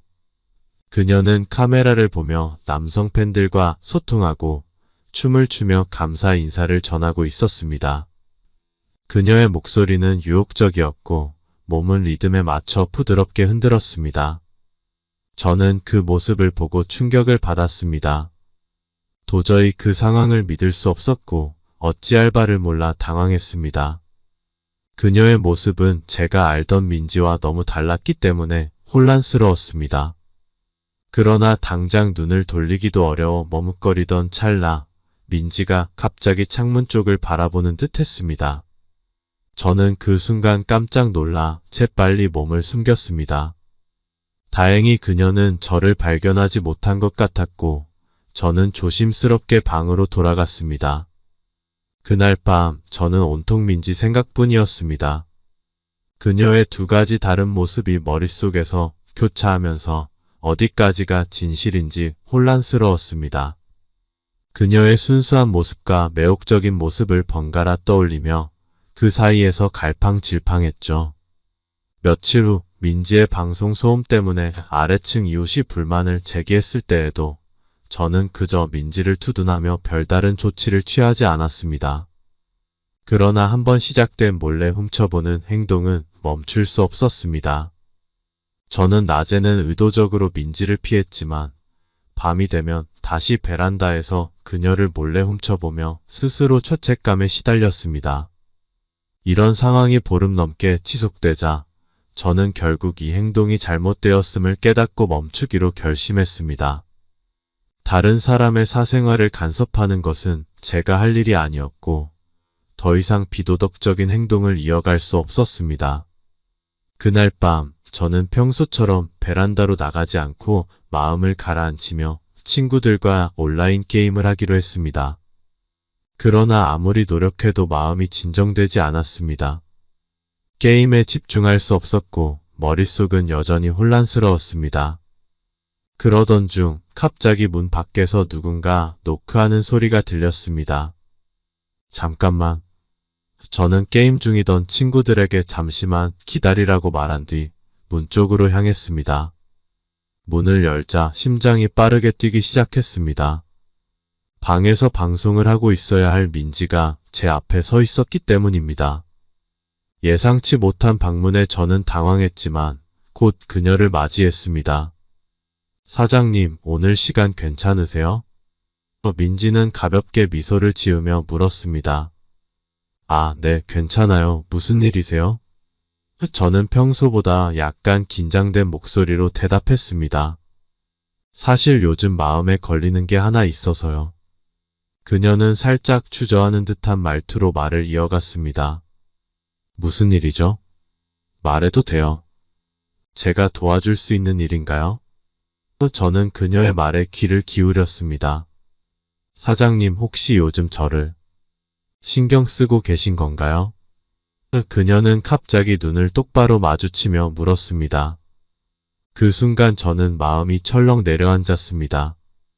민지가 저를 의식하고 있다는 사실이 드러난 순간이었고 그동안 그녀를 몰래 지켜봤던 제 행동이 들킬까 두려웠습니다. 저는 당황하며 얼버무렸습니다. 아니 그런 건 아니에요. 그냥 어떻게 지내나 해서요. 하지만 민지는 제 말을 듣고 비웃으며 부드럽게 웃었습니다. 사장님, 그런 말 안 하셔도 돼요. 저 알고 있어요. 사실 저도 사장님이 신경 쓰였어요. 그래서 이렇게 찾아온 거예요. 그녀의 솔직한 고백에 저는 순간적으로 할 말을 잃었습니다. 민지의 진지한 표정과 말투는 저를 더욱 혼란스럽게 만들었습니다. 저는 그저 평범한 대화를 나누고 있다고 생각했지만 그녀는 이미 저와의 관계에서 더 깊은 감정을 느끼고 있었던 것입니다. 그 순간 민지가 한 걸음 더 다가왔습니다. 긴 흰 셔츠를 입고 있던 그녀는 장난스럽게 웃으며 저에게 다가왔습니다. 민지 씨, 이러면 안 돼요. 우리는 그냥 임대인과 세입자잖아요. 저는 어색하게 말하며 그녀를 밀어내려 했습니다. 하지만 민지는 한 발짝 더 다가와 제 옷깃을 잡으며 부드러운 목소리로 말했습니다. 사장님, 저도 사장님 좋아해요. 그동안 말을 못했을 뿐이에요. 이제 제가 말할게요. 저는 그 순간 마음이 흔들리기 시작했습니다. 그녀의 다정한 눈빛과 따뜻한 말에 더 이상 도망칠 수 없었습니다. 민지는 진심으로 저에게 다가오고 있었고 그 사실을 인정하지 않을 수 없었습니다. 그러다 결국 우리는 서로의 마음을 확인하게 되었습니다. 민지는 저를 부드럽게 밀치며 소파에 앉혔습니다. 그녀의 손이 제 어깨에 닿을 때마다 마음이 더욱 복잡해졌지만 이미 이 상황을 거부할 수 없었습니다. 오빠라고 불러도 되죠? 오빠도 저 좋아하잖아요. 그녀는 장난기 어린 미소를 띠며 말했습니다. 그 순간 저는 그만 참을 수 없었습니다. 민지의 말 한마디 한마디에 제 감정은 점점 더 깊어졌고 결국 그녀를 제 앞으로 끌어당겼습니다. 우리는 서로의 감정에 솔직해졌고 그 감정은 점점 더 강렬해졌습니다. 민지의 달콤한 향기와 부드러운 손길이 저를 감쌌습니다. 그날 밤 저는 민지를 안고 방으로 들어갔습니다. 그녀는 작은 고양이처럼 제 품에 안겨 있었고 저는 그녀의 모든 것이 사랑스럽게 느껴졌습니다. 우리는 함께 시간을 보내며 그동안 쌓였던 감정을 온전히 나누었습니다. 다음 날 아침 저는 거실에서 소파에 남은 흔적을 보고 순간 놀랐습니다. 어제가 민지의 첫 경험이었나 봅니다. 그제야 저는 어제의 저돌적인 모습과 달리 그녀가 얼마나 순수했는지 알게 되었습니다. 충격과 혼란 속에 있을 때 민지가 저에게 다가와 제 어깨에 조용히 머리를 기대었습니다. 그녀의 차분하고 부드러운 모습에 저는 마음이 한층 더 약해졌습니다. 민지야, 내가 처음인 만큼 내가 책임질게. 우리 사귀자. 내가 잘해줄게. 행복하게 해줄게. 저는 진심으로 그녀에게 말했습니다. 민지는 잠시 망설이더니 눈이 붉어지며 고개를 끄덕였습니다. 네, 좋아요. 그녀는 감동한 듯 저를 꼭 안았고 우리는 그렇게 연인이 되었습니다. 그 후로 민지와 함께한 시간은 제 인생에서 가장 행복한 시간이었습니다. 민지는 다른 여자들처럼 무리하게 저와 동거하려 하거나 경제적 부담을 주지 않았습니다. 대신 매주 몇 번씩 저를 찾아와 함께 시간을 보냈고 나머지 시간에는 여전히 방송을 하며 자신의 일을 했습니다. 제 요청에 따라 그녀는 방송에서 입던 노출이 심한 옷을 모두 버리고 자제하는 모습을 보였습니다. 대신 그녀의 수입도 줄어들었지만 그녀는 저에게 불평불만을 하지 않았습니다. 그녀와 함께 있을 때면 저는 과거의 외로움이 모두 사라진 듯한 느낌을 받았습니다. 평소엔 강인해 보이던 제가 민지와 함께 있을 땐 자연스럽게 감정에 솔직해졌습니다. 가끔은 민지와의 미래에 대해 생각하며 우리가 계속 이렇게 함께할 수 있다면 얼마나 좋을까 상상하기도 했습니다. 어느 날 밤 우리는 운동 후 땀에 젖은 채 서로 기대어 쉬고 있었습니다. 서로의 숨결을 느끼며 저는 문득 그녀와의 모든 순간들이 소중하게 다가왔습니다. 그러다 민지가 갑자기 물었습니다. 오빠는 그동안 임대사업하면서 이상한 세입자를 만나본 적 있어요? 그녀의 질문은 갑작스러웠고 그 순간 우리는 웃음을 터뜨렸습니다. 이상한 세입자, 제가 장난스럽게 물었습니다. 글쎄, 너만큼 특별한 사람은 못 만난 것 같아. 민지는 웃으며 그건 오빠가 아직 나의 모든 면을 다 몰라서 그래요라며 농담을 던졌고 우리는 또다시 웃음 속의 대화를 이어갔습니다. 우리의 관계는 점점 더 깊어지고 있었고 민지와의 시간은 저에게 그 무엇보다도 소중해졌습니다. 저는 잠시 멍하니 있다가 민지가 무슨 이야기를 듣고 싶어 하는 건지 생각해 봤습니다. 오래 생각한 끝에 겨우 한 사람을 떠올렸습니다. 있기는 한데 중년 남자야. 502호에 살던 사람, 내가 사는 602호 바로 아래에 살았어. 저는 그 사람에 대해 떠올리며 말했습니다. 그 사람은 물류 운송을 하던 분이었어. 집을 살 돈이 없어서 여기서 살았지. 작년에 결혼했는데 부인이 나이가 어리고 놀기를 좋아했던 모양이야. 결혼 후 얼마 지나지 않아서 남편 돈으로 남자 방송인을 미친 듯이 후원하더니 결국 싸우고 이혼했다고 하더라고. 그 이후로 그 남자는 굉장히 조용해졌어. 민지는 제 이야기를 듣고 고개를 끄덕이며 흥미롭게 반응했습니다. 그 남자가 어떻게 됐어요? 그 사건 이후로 그 사람은 고개를 푹 숙이고 다니면서 말수도 적어졌어. 항상 야구 모자를 쓰고 혼자 다니는 모습이 참 불쌍해 보였지. 저는 그를 떠올리며 안타까운 마음이 들었습니다. 그러다 문득 민지에게 조언을 해줘야겠다는 생각이 들었습니다. 민지야, 사실 얼마 전 내가 방송하면서 춤을 추고 있을 때 소음 때문에 나한테 민원이 들어왔었어. 내가 춤추는 소리가 502호까지 들렸나 봐. 그래서 내가 적당히 둘러대서 넘어가긴 했는데 앞으로는 우리 집에서 방송하는 게 더 안전할 것 같아. 그 세입자가 그 사건 때문에 방송인에 대해 부정적인 감정을 갖고 있는 것 같아. 혹시라도 화가 나면 좋지 않을 것 같거든. 민지는 제 말을 듣고 살짝 웃음을 터뜨리며 저를 바라보았습니다. 오빠 괜찮아요? 그 사람 기억나요? 한번 엘리베이터에서 마주친 적이 있었는데 아무 말도 안 했거든요. 그냥 무심하게 지나갔어요. 그리고 춤추는 건 그만할게요. 사실 요즘은 오빠랑 보내는 시간이 더 좋거든요. 민지는 저를 향해 부드럽게 기대며 말을 이어갔습니다. 오빠가 있으니까 너무 든든해요.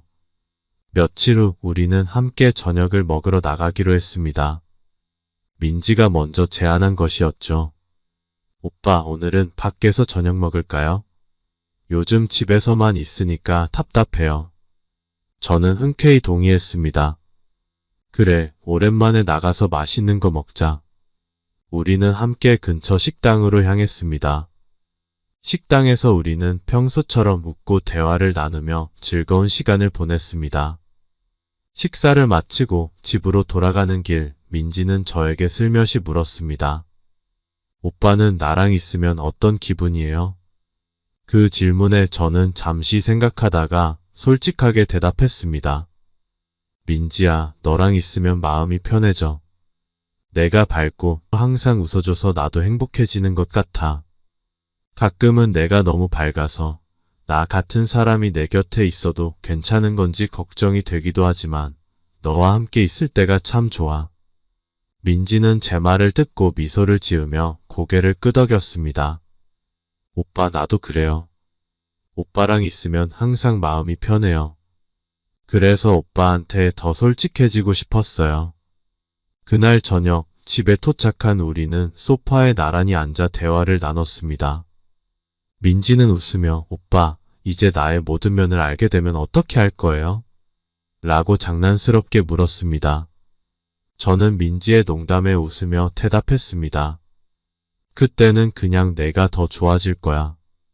민지는 다시 한번 웃음을 터뜨리며 제 손을 잡았습니다. 오빠, 그럼 지금도 저를 더 좋아해 주세요. 알겠어. 지금도 더 좋아해 줄게.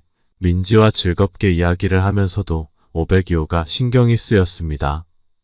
며칠 전부터 502호에 살고 있는 중년 남자 노 씨의 행동이 이상하다는 생각이 들었습니다. 야구 모자를 전보다 더 깊게 눌러 쓴 채로 무표정하게 다니곤 했습니다. 평소에도 그다지 말이 없던 그였지만 최근 들어 그의 태도는 더 이상해졌습니다. 특히 민지가 602호로 이사온 이후부터 그의 시선이 자꾸 민지에게 쏠리는 것을 느꼈습니다. 민지가 카메라 앞에서 춤추거나 방송을 할 때 저는 그가 유심히 그 집을 지켜보고 있다는 느낌을 받았습니다. 저는 걱정이 들었지만 그냥 제 기우겠거니 하며 크게 신경 쓰지 않으려 했습니다. 하지만 그날 밤 제 예상은 빗나갔습니다. 그날도 여느 때와 다름없이 저는 집에서 조용히 쉬고 있었습니다. 그런데 갑자기 복도에서 이상한 소리가 들려왔습니다. 무언가 툭툭 떨어지는 소리와 함께 복도를 빠르게 걸어가는 발소리가 들렸습니다. 처음엔 단순히 이웃이 지나가는 소리라 생각했지만 곧 이상한 느낌이 들었습니다. 직감적으로 무언가 잘못되었음을 느낀 저는 문을 열고 나가 보았습니다. 그 순간 검은 옷을 입은 사람이 민지의 집 앞에서 문을 열려고 애쓰고 있는 모습이 보였습니다. 그 사람이 바로 502호에 살고 있는 노 씨라는 것을 알아차렸습니다. 그는 민지의 방을 강제로 열려하고 있었습니다. 그 모습을 보고 저는 크게 놀랐습니다. 뭐 하는 겁니까? 저는 큰 소리로 외치며 그에게 다가갔습니다. 노 씨는 갑작스러운 제 등장에 잠시 멈칫했지만 금세 흥분한 얼굴로 저를 향해 달려들었습니다. 넌 상관 말고 비켜. 내가 뭔데 끼어들어. 그의 얼굴은 분노로 일그러져 있었고 손에 무언가 반짝이는 것이 보였습니다. 그는 칼을 쥐고 있었습니다. 저는 순간적으로 상황이 심상치 않다는 것을 느꼈습니다. 그는 방송 PJ였던 민지에게 앙심을 품고 그녀를 해치려는 생각으로 여기에 왔음이 분명했습니다. 노 씨는 칼을 휘두르며 저에게 달려들었고 저는 재빠르게 몸을 피하며 그와 맞섰습니다. 그는 미친 듯이 소리를 지르며 그놈 때문에 내 인생이 망가졌어. 다 그 PJ 때문이라고. 라고 외쳤습니다. 저는 그의 분노에 깜짝 놀랐습니다. 무슨 소리 하는 거야? 그놈이랑 602호랑 무슨 상관이 있다고 그러는 거야? 저는 그를 막으려 했지만 그는 칼을 휘두르며 더 과격해졌습니다. 노 씨는 거칠게 제게 다가와 칼을 휘두르며 말했습니다. 그녀는 남자들의 돈을 빨아먹는 쓰레기야. 내가 평생 모은 돈을 그냥 같은 PJ에게 다 써버렸어. 다 PJ들 탓이야. 그의 말에 저는 충격을 받았습니다. 노 씨는 방송 PJ들을 향한 앙심으로 가득 차 있었고 그 앙심이 지금 민지에게 향하고 있었던 것입니다. 저는 이대로 두면 민지가 큰 위험에 처할 것임을 직감했습니다. 저는 한쪽 손으로 그의 칼을 막으려 했지만 순간적으로 손에 깊은 상처를 입었습니다. 피가 뚝뚝 떨어졌지만 저는 아픔을 참으며 그를 제압하려 애썼습니다. 노 씨, 정신 차려. 이건 당신 아내와 그 남자 PJ 잘못이야. 602호는 아무 잘못이 없어. 저는 큰 소리로 외치며 그를 밀어붙였습니다. 그러나 그는 전혀 듣지 않는 듯 했습니다. 그의 눈은 광기에 차 있었고 그저 민지를 해치려는 욕망으로 가득 차 있었습니다. 결국 저는 그를 밀치며 한 발 물러서게 했고 그 틈을 타 다시 한번 그에게 달려들어 칼을 뺏으려 했습니다. 손에 느껴지는 고통이 컸지만 저는 온 힘을 다해 그를 밀어내며 칼을 빼앗았습니다. 그는 바닥에 넘어졌고 칼은 제 손에서 떨어졌습니다. 저는 그에게 다시 달려들어 그를 제압했고 우리가 실랑이를 하고 있을 때 경찰차 경고음이 들렸습니다. 노 씨는 크게 저항했지만 마침 경찰이 도착해 저를 도와 노 씨를 제압했습니다. 그는 수갑을 차고 경찰차에 끌려갔고 저는 부상당한 손을 감싸며 민지에게로 향했습니다. 민지는 방 안에 몸을 웅크리고 있었고 제가 들어가자마자 눈물을 터뜨렸습니다. 오빠, 고마워요. 나 정말 무서웠어요. 그녀는 떨리는 목소리로 말했습니다. 저는 미소를 지으며 말했습니다. 괜찮아, 이제 다 끝났어. 혹시 내가 신고한 거야? 다행히 경찰이 빨리 왔네. 그 사람은 이제 법의 심판을 받을 거야. 민지는 여전히 두려움에 떨고 있었고 저는 그녀에게 조용히 다가가 손을 잡았습니다. 이제 안전해. 너한테는 아무 일도 일어나지 않을 거야. 그날 밤 경찰이 노 씨를 체포해 갔고 저는 민지와 함께 경찰에서 상황을 설명했습니다.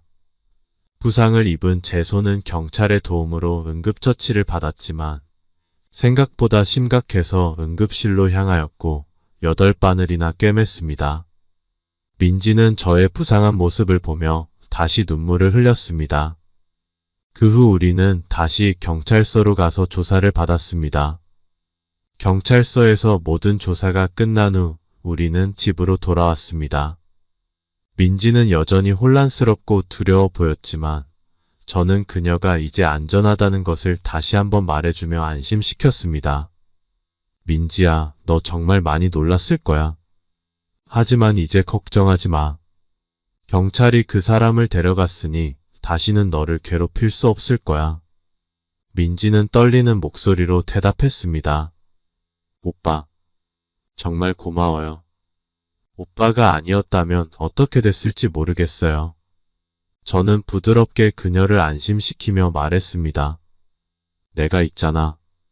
언제든 너를 지켜줄 테니까 걱정하지 마.